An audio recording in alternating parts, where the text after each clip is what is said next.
This recipe comes straight from our cookbook bundle set. If you're interested, I've left a link in the video description. Today we're making a hearty sausage and white bean soup that's filling, simple, and built for real weeknights.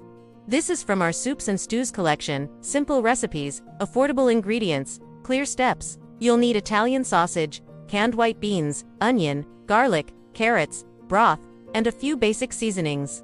Everything here is inexpensive, but when combined, it tastes like something you'd order at a cafe. Start by browning the sausage in a large pot. Once cooked, add the onion and carrots and saute until softened. Garlic goes in last so it doesn't burn. Add the drained white beans and broth. Let everything simmer for about 20 minutes so the flavors blend together. If you want to see the exact pot and kitchen tools we use for recipes like this, they're listed on our household guide page on Tech Gear Garage. Everything is linked in the description. Add fresh greens at the end and let them wilt into the soup. That's it.